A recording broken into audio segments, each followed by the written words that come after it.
செய்தனா அபூ ஹுரைரா ரலியல்லாஹு தஆலா அவர்களுடைய அறிவிப்பாக ஸஹீஹுல் புகாரியிலே ஒரு ஹதீஸ் பதிவாக இருக்கிறது.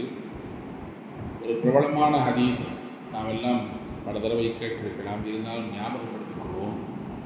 ரசூலுல்லாஹி ஸல்லல்லாஹு அலைஹி வஸல்லம் சொன்னார்கள், குல்லு சுலாமா மினன்னாஸி அலைஹி ஸதகா. ஒவ்வொரு மனிதனுடைய உடலில் 360 மூட்டுக்கள் இருக்கிறது, ஜாயிண்டுகள் இருக்கிறது. அது சிறப்பாக இயங்கினால்தான் ஒரு மனிதனால் எந்த ஒரு சிரமமும் இல்லாமல் அவனுடைய அன்றாட வாழ்வை, அவனுடைய தேவையை நிறைவு செய்ய முடியும். ஏதாவது ஒரு மூட்டிலே பிரச்சனை என்றால் அது உடல் முழுக்க அதனுடைய பாதிப்பு ஏற்படுகிறது. ஒன்றுமில்லை, மூட்டு வலி, முட்டி முழங்கால் வலி, அந்த ரெண்டு அந்த மடங்கக்கூடிய பகுதியில் ஏற்படக்கூடிய வலி உடலெல்லாம் அந்த வேதனையையும் வலியையும் அனுபவிக்கிறது இல்லையா? இந்த மாதிரி உடல்ல எல்லாம் 360 ஜாயிண்டுகளை வைத்திருக்கிறான் அப்படின்னு சொல்லிட்டு சொன்னாங்க. ஒவ்வொரு மூட்டுக்கும் ஒவ்வொரு நாளும் ஒரு மனிதர் ஒரு தர்மம் கொடுக்க வேண்டும், ஒரு சதகா செய்யணும் அப்படின்னா. இப்போ ஏழை சஹாபாக்கள் கேட்டார்கள், யார் ரசூலுல்லாஹ், செல்வந்தர்கள் கொடுத்துருவாங்க, ஒவ்வொரு ஜாயிண்டுக்கும் ஒவ்வொரு ரூபாய் வைத்துக் கொள்ளுங்கள். 360 ரூபாய். எங்களிலே பலருக்கு ஒரு நாளைக்கு இல்லை, 10 நாள் சம்பாதித்தாலும் அந்த காசு கிடைக்காது. நாங்கள் எப்படி ஒரு நாளைக்கு 360 காசை, 360 ரூபாயை தான தர்மமாக கொடுக்க இயலும் என்று கேட்பதுதான் ரசூலுல்லாஹ் அதற்கு ஈடாக, அதற்கு இணையாக சில காரியம் சொன்னார்கள். இதை செய்தால் உங்களுக்கு 360 ரூபாயை இறைப்பாதையிலே தர்மம் கொடுத்த நன்மை அல்லாஹ் தந்து விடுவான் அப்படின்னு சொல்லி சொன்னார். அதை ஒவ்வொன்றாக சொல்கிறேன் பாருங்கள். ரசூலுல்லாஹ் சொன்னார்கள், குல்ல யோமின் தத்லுஉ ஃபீஹி ஷம்ஸ்.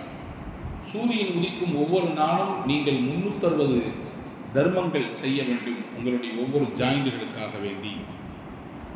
சஹாபாக்கள் கேட்ட கேள்விக்கு பதிலாக சொன்னாங்க, தஅதிலு பைன இஸ்னைனி ஸதகா. இருவருக்கிடையிலே நீதமாக நேர்மையாக நடப்பதும் சதகா தான், அது ஒரு தர்மம் தான். பக்கத்தில் இருப்பவர் எனக்கு தெரிந்தவர், இவர் கொஞ்சம் தூரமானவர், இவரிடத்தில் நான் பேசுகிற பேச்சு என்பது வேறு, இவரிடத்தில் நான் நடந்து கொள்ளக்கூடிய நடவடிக்கை என்பது வேறு.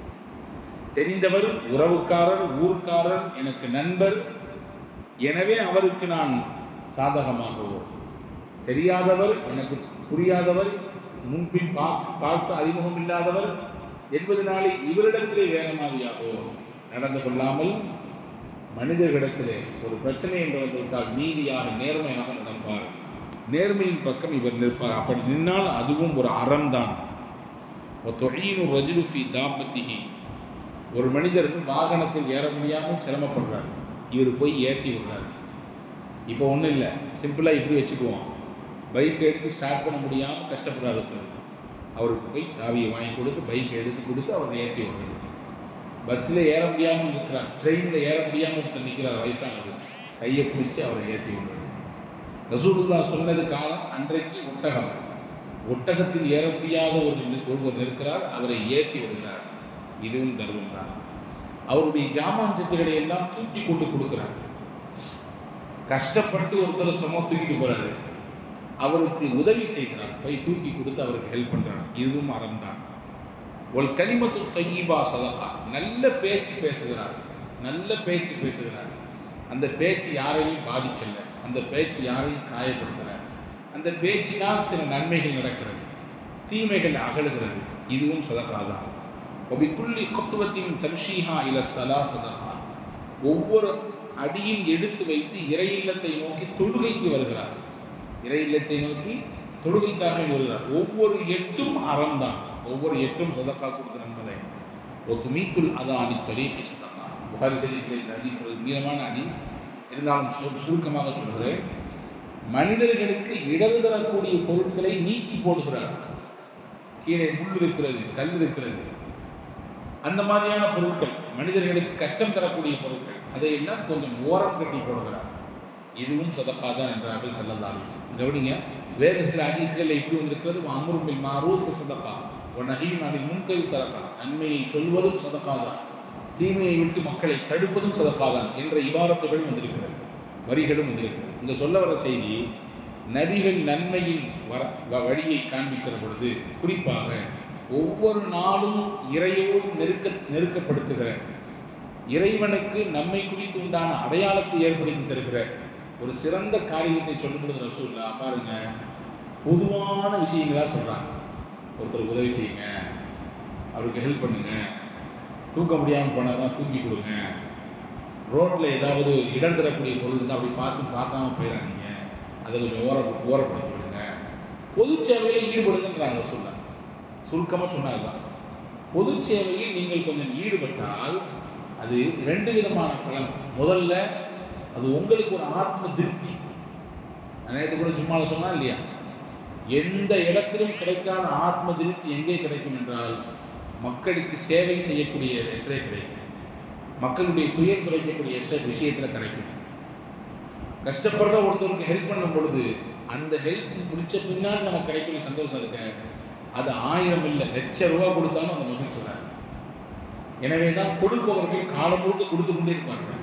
ஏன்னா கொடுத்தால் என்ன மகிழ்ச்சிங்கிறத பார்த்துட்டாங்க, கொடுத்தால் என்ன சந்தோஷம் என்பதை பார்த்துருக்காங்க. அதனால் காலம் முழுக்க அல்லாஹ் அவங்க கொடுக்க வச்சுட்டே. ரசூலுல்லாஹ் சொன்னாங்க, இந்த 2 பலன், ஒன்று உங்களுக்கு அந்த பெருமகிழ்ச்சியை தரும், இன்னொன்று உங்களுக்கான பிரார்த்தனையாக துவாவாக அவர்களின் அந்த மகிழ்ச்சியே மாறி போய்விடும். எனவே அன்புக்குரிய சகோதரர்களே, இங்கே இந்த ஹதீஸ் சொல்லக்கூடிய விஷயம் எல்லாம் ஒவ்வொரு நாளும் நமக்கு 360 அறம் செய்த நன்மை வேண்டும் என்றால் பொது காரியங்களில் நம்முடைய கவனம் கொஞ்சம் குவிக்கப்பட வேண்டும். ரசூலுல்லாஹ் சொன்னாங்க, ஒத்த ஹதீஸ் சொல்றாங்க, இர்ஹமு மன் ஃபில் அர்த் யர்ஹமுக்கும் மன் ஃபிஸ் ஸமா. வானத்தில் இருப்பவன், சும்மா சொல்லிக்கிறோம், வானத்தில் இருப்பவன் உங்கள் மீது இரக்கம் காட்ட வேண்டும் என்று பிரியப்பட்டால், அல்லாஹ் உங்கள் மீது அன்பு செலுத்த வேண்டும் நீங்கள் என்று ஆசைப்பட்டால், நீங்கள் பூமியில் இருக்கக்கூடிய மக்கள் மீது அன்பு செலுத்துங்கள், அன்பை கொடுங்கள். நீங்கள் அன்பை கொடுத்தால் அல்லாஹ் உங்களுக்கு அன்பை தருவான். நீங்கள் அன்பை கொடுக்கும் விஷயத்திலே கொஞ்சம் கையை சுருக்கி வைத்துக் கொண்டால் அல்லாஹ்வும் தன்னிடத்திலிருந்து வரக்கூடிய அன்பை கொஞ்சம் கையை சுருக்கி வைத்துக் கொள்வான். நீங்கள் திறந்து கொடுத்தால் அல்லாஹ் வாரி ரசூலுல்லாஹ் ஒத்த வரல முடிச்சிட்டாங்க. இது ரசூலுல்லாஹ்வுடைய வார்த்தை, வைர வார்த்தைகள் இல்லை. இன்னைக்கு இந்த வார்த்தையை முஸ்லீம்கள் மட்டும் இல்லை, உலகத்தில் இருக்கக்கூடிய பல மதத்தை சார்ந்தவர்கள், பல கொள்கையை சார்ந்தவர்கள் ரசூலுல்லாஹ்வுடைய வார்த்தையை பிடிச்சி பேசுறாங்க. எவ்வளவு தீட்சண்யமான வார்த்தை, எவ்வளவு தீர்க்க தரிசனமான வார்த்தை. இதை ஒரு இறை தூதர், ஒரு மாமனிதரை தவிர உலகத்தில் யாராலும் சொல்ல முடியாது. பூமியில் இருக்காங்கன்னா மனுஷன் மட்டும் இல்லை, உயிரினங்கள், கால்நடைகள், முஸ்லீம்கள் மட்டும் இல்லை, இன்னொரு சமுதாயத்தை சேர்ந்தவர்கள் யாராலும் செய்யலாம். அவர்கள் மீது நீங்கள் அன்பை கொடுங்கள், நீங்கள் கருணையை கொடுங்கள், நீங்கள் பாசத்தை கொடுங்கள், அல்லாஹ் உங்களுக்கு திருப்பி தருவான்.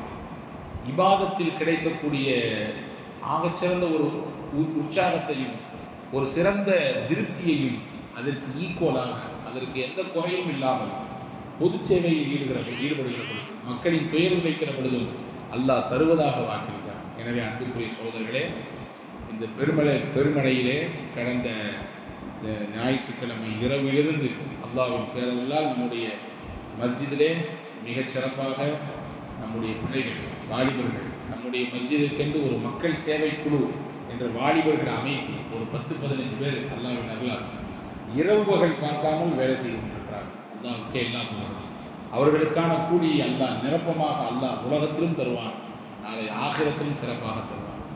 ஏன்னா கற்பனை பார்க்க முடியாத விஷயம், மழை பெஞ்சிட்டு இருக்கும் பொழுது இன்றைக்கு போய் நடந்து போயிட்டு வர்றதே அவ்வளோ சிரமமாக இருந்துச்சு. ஆனால் உணவு எடுத்து வருவதற்கு, பால் வாங்கி வருவதற்கு நம்ம பிள்ளைங்க இடுப்பளவு நெஞ்சளவு இருக்கக்கூடிய தண்ணீரில் போய் அவ்வளவு தூரம் போய் எடுத்துட்டு வந்து அக்கம் பக்கத்தில் இருக்கக்கூடிய மக்களுக்கெல்லாம் வழங்கினார்கள். அதை முறையாக கொடுத்தார்கள் என்றால் நிச்சயம் அல்லாஹ் அவர்களுக்கு சிறந்த கூலியை தர வேண்டும் என்று நம்மை அறியாமலே நம்முடைய உதடுகளும் உள்ளங்களும் பிரார்த்தனை செய்கிறது. நாம் இன்னைக்கும் இன்ஷா அல்லாஹ் செல்ல இருக்கணும். வரக்கூடிய வாய்ப்புள்ளவர்கள் முடிந்தால் வாருங்கள், அந்த மக்களின் சிரமங்களை பாருங்கள். வெளியில் பள்ளிவாசல்ல அதற்கான அவர்களுக்கு தேவையான பொருட்களை வாங்கி வைத்திருக்கிறோம்.